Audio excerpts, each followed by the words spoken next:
what is success mindset?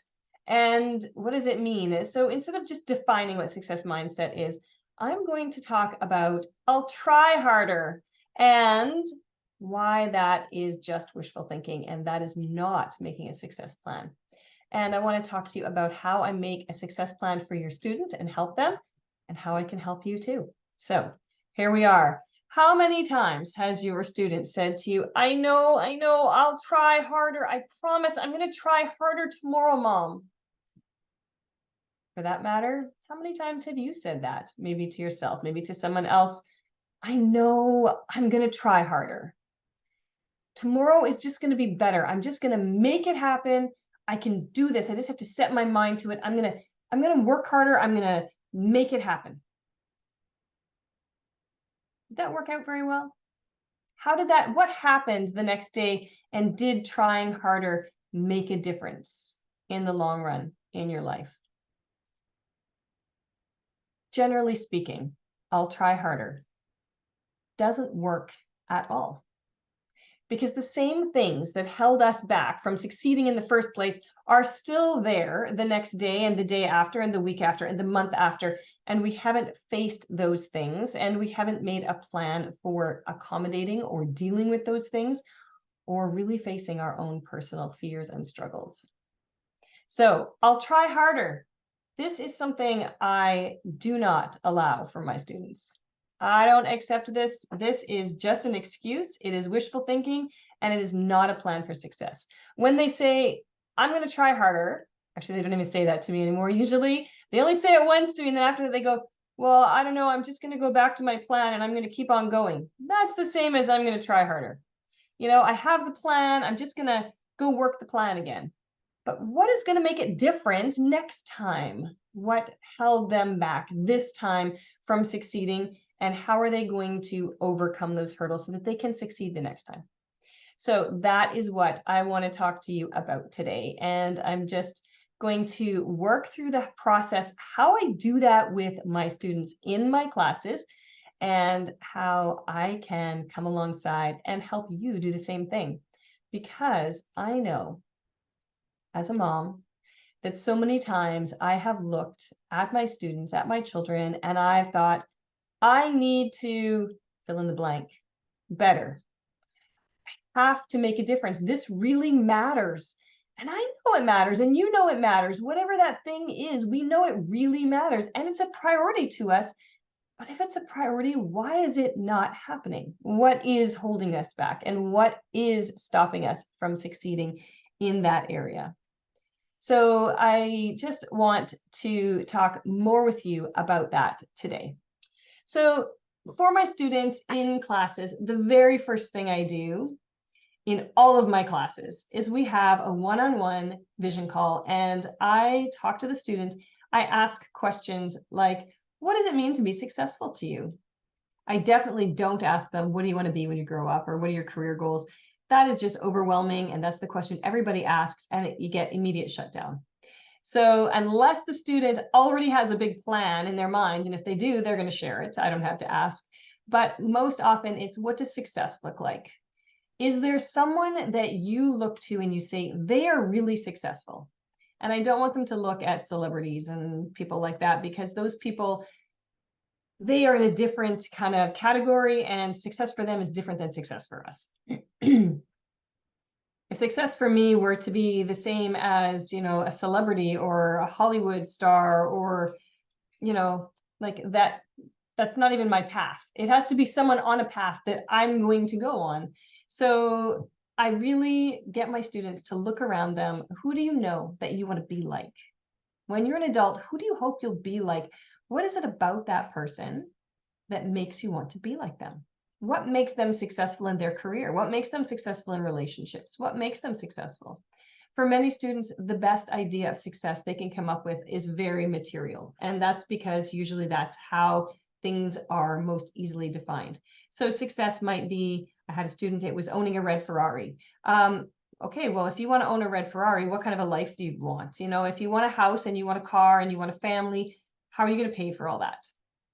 And maybe you don't know your career path, but what skills are required for you to succeed at those careers that are going to give you that life. I try to encourage them also to consider personal characteristic traits. So personal characteristics that are going to help them to be the type of person they want to be and not be driven just by money success, because life is so much bigger than that. So we talk about that, we talk about their goals, and then we bring it right back. And I say, well, you know what? The same skills that make those people successful are the same skills that we learn. So it's the skills of being able to stand up for themselves, being able to be persuasive and to explain their situation, to be able to come up with a solution to a plan and sell people on that and say, hey, this is what I think we need to do, and this is why, this is how we need to do it. And to get people on their team, those are like huge skills required in the workplace. It doesn't matter what workplace you're in. And no matter what workplace you're in, or whether you're at home or whether you're anywhere, you always need to be a self-advocate. And, if that means being in a restaurant and they bring you the wrong meal, well, there's nothing wrong with being able to speak and to stand up and to verbalize. And those are really important skills. And then we take that and we bring it right back to daily habits. Okay, well, where are you struggling and what can we do about it? So we talk about the academic skills that they might be struggling at, and we create a daily plan for them to work on those particular skills so that they are achieving their own personal goals so that they can achieve their academic goals. Because academic goals are not just academic. If they're just academic, they're a waste of time. If academic goals don't lead to a life plan, a life success, a way of living, then those academic goals are really just fluff. It's just putting in time. So those academic goals that we have, we bring them back again and again to the skills that they need in their real life. That brings self-motivation. So once students see, okay, I succeeded at this little thing, then they're able to make a plan for a bigger thing and a bigger thing. So that is kind of the strategy I use to set them up in this plan. But here is the beauty of it all, because we all fail. There are going to be days, there are going to be weeks, and there's going to be times your student is going to come to class and I'm going to say, check in on the document. Tell me, are you winning, losing? What are you proud of? What did you fail at this week? Failure is just the next step to success. Failure is something that we all have to deal with on our life's journey, and dealing with the emotions around failure, dealing with how we're going to move forward after failure instead of just avoiding the problem. We want to think about what's causing it and move on. So when a student says to me, yeah, didn't do my homework, or I didn't finish my homework, or I rushed and did my homework and it's not very good, my question to them is always, why did that happen, do you think? What was it that was the real problem? And usually they will start by saying, there just wasn't enough time. Don't we all think that sometimes? There's just not enough time. And I'm here to tell you, we all get the same amount of time. So the things that are a priority have to be made priorities. And they might not be emergencies. We have all these emergencies that want to like crowd into our day, but we really need to find a way to get there. But very often when students say, or even parents say, there's just not time, what that means is I didn't manage my time well. I procrastinated because I didn't really want to do that task. Or why did they procrastinate? What was it about that task that they didn't like? Well, I don't like it. Okay, well, what don't you like? Is it you don't like the feeling you have when you do it? You don't like the actual skill of doing it? Those are questions that really matter, because if we're avoiding something because it makes us feel afraid, then we need to deal with the fear. And if we're avoiding something because we just hate the task, well, you know what? I hate doing laundry. So what? Suck it up. That's how it is. Life is just some things we have to do. And the next thing we do is we make a plan Not just, well, listen, I know you tried hard. It's okay. It's all right. Just try hard next week and we'll see how it goes. No, no, no. That is how you spend weeks and weeks getting into a bad habit of procrastinating and not managing your time. So as a parent, sometimes we avoid tasks. Maybe we avoid teaching reading to our students because of the reaction we get back from our students. We get fight, we get pushback, and we don't like how it feels. So we procrastinate and it gets pushed aside. We need to really dig in and ask ourselves, what is it that's causing me to fail in this area? What is it about this particular thing that I know matters? I really know this matters, but why am I doing this? Ask ourselves, be honest with ourselves, dig in and find out, well, what do I feel when I do that thing? And how does it feel to procrastinate? How does it feel to put something off? Most of us have this like nag in the back of our mind all the time. I'm failing, I'm failing, I'm failing, I'm failing, I'm failing. I should be doing this. And it just causes so much stress. We would be feeling so much lighter if we could just take those things and do them and move on. So we have a lot of strategies for this. If it's about time management, we discuss time management. We talk about calendars, we talk about alarms, we talk about accountability. Some people need very short-term accountability.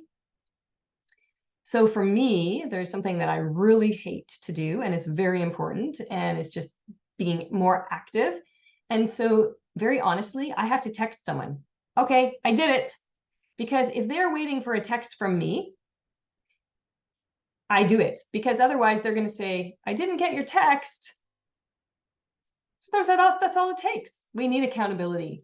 We really, really need accountability. And that is why in my classes, we talk about this in class. There's not going to be any hiding. Now, in my tutoring classes, there has never been hiding. But in my language arts classes, I kind of let students get away with it a little bit, and those days are over. Everyone is going to know if you did your homework or didn't do your homework. And sometimes just the fact that your peers know that you didn't do it is enough to make you do it. Sometimes we need to have like shorter term accountability. So we need someone to check our list every day. Okay, you didn't do this. Why didn't you do this? Well, go do it right now. Sometimes we need to talk about doing the worst thing first.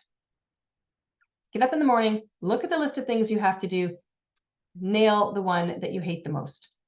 That's why if I'm going to walk, I have to walk first thing in the morning, because the reality is I am not going to stop my day and I am not going to go and do it. So it has to happen first thing in the morning. So for me, it has to happen first thing in the morning, and I have to have instant accountability for those things. For other things, it's different. So it's important to be honest, to know yourself.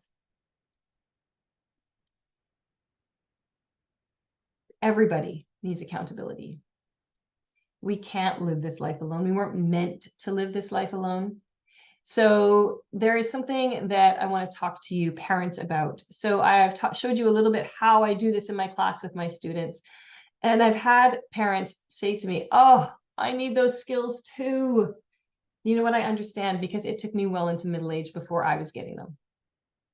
No one taught me. I mean, they did. They taught me like in class, we took, like a little course on like, making sure we were successful, and I got straight A's and answered all the questions right. But that doesn't mean I knew what I was doing. It doesn't mean I did it. And it's the doing that really, really matters. So moms, dads, mostly moms, you make a plan for your homeschool day or your homeschool week, and you know which things are really, really important areas that your student is struggling in. And very often you feel as though you're letting your students down. You feel like you should be following through more. You feel like you have allowed their learning to slip because of your inability to follow through, and your inability to keep on task, and your inability to have a routine and to do it even when you don't feel like it, even when they don't feel like it. Now, there's something to be said for flexibility. We can be flexible and still manage the tasks that need to be done. Sometimes there is a task that is absolutely vitally important, and that task has to happen no matter what. So it'll be, well, so-and-so invited us to go on a play date today, but before we can go, we have to do this one thing, because this one subject is an emergency for you. So this has to be done. So maybe we'll show up late for that play date, or maybe we will plan to do it immediately after, which very honestly doesn't usually work. Just saying. My experience, maybe that's your experience. Does it work for you when you plan to do that thing after? It wouldn't work for me. So I understand, and there is no shame in failure. None whatsoever. I bring this up to my class again and again and again. I do not shy away from the word fail. We all fail. I fail. You fail. Our kids fail. Our spouses fail. Politicians fail. Everybody fails. We all don't follow through sometimes. And that doesn't mean we're failures. It only means that we need a better plan for tomorrow. And trying harder isn't a plan. So maybe last year, and maybe the year before, and maybe the year before, you have gone through plan after plan after plan, trying to find the one that'll work for you. And I'm here to tell you, it's not the plan that is the biggest problem. And maybe that feels a little bit harsh. But until someone said that to me, you know what? It's not your planning that's the problem. I love to plan. I will make plans from here to next year. Just please don't ask me to follow through. That has been my long-term experience. Now, in the last number of years, I have learned to follow through on my plans, and I have learned the success that comes from making things happen. And I have found strategies to make things happen. And you can find strategies for making things happen too. So I have a solution to this problem, and it's accountability. It's accountability for your student, and I offer that in every single one of the Discern to Learn classes. If you are looking for them to get self-motivated and to really focus on this, you definitely want to get them into one of the tutoring classes. That is about 50% mindset. It is about 50% keeping track of your schedule, being accountable, being self-motivated, self-disciplined, and following through. And the other half is writing skills. So it's really, really focused on in those courses, but it doesn't matter what course your student is in, we are going to be doing this and we're going to be working on it. And so that is the first thing. For your student, it is an excellent plan to have just that piece of accountability worked into their daily lives to help them. And I'm here to tell you, you know what? My kids, they didn't want to hear it from me. My daughter still doesn't want to hear it from me. Mom, I'm so sick of hearing it from you. Okay, I'll use my calendar. Yeah, well, please do, right? Schedule those things, make a plan, right? Make sure that things happen. And she's pretty good about making sure that things happen, but I need to see that they're happening. So that's kind of a piece of that. And the second thing I have to offer you today is parents. I want to offer you the opportunity to learn these same skills, because I know the best way that your students are going to succeed is if you're succeeding. And the best way that they're going to know that this really, really matters is when their parents are doing the same thing. And you know what? There is no shame in learning something. In fact, it is a beautiful thing for your students to see that you recognize that you have a problem in an area and you are going to fix that for yourself and for them. So you're going to fix it so that you can do big things in your life and not be held back, that you can dream big, that you can chase the goals that God has given you in your life and go after them consistently and with discipline. And also that they can see that that's going to follow through, and it's going to help them as well to see that, you know, you are requiring the same discipline of them. So that will really, really go a long way. So there is a parent class that I'm offering in the fall, and it is a low price ticket. It's 12 weeks. There is no homework except for your accountability. So it's one-on-one for 1 hour to make a plan, to talk about your goals and your dreams, to set up your habits for your life, to help you see what you really need to do. And then every single week we will meet for 1 hour and we will talk about our wins and our losses. We will dig a little bit deeper as a group into why things are happening and how things are happening and what we can do about it to make a plan to actually change our success trajectory for the next day, for the next week. And there will be accountability in the class. And I so hope that you will make friends inside the class to be accountable to afterwards. It's also going to include a private Facebook group just for the members of that class to keep each other accountable. I mean, maybe you just need to have someone to message and say, hey, I did it. Or maybe you need to message on the board every day and say, hey, I did my exercise, or I did that reading lesson with my kid, even though they had a temper tantrum. I let them deal with it. And then when they calmed down, we did the lesson. Maybe that's what you need. The other thing I want to invite you to do is to invite a friend to come along. If you already have a friend that you're talking to about these things, bring them along, get it together, and you can be accountability partners for each other when it's all over.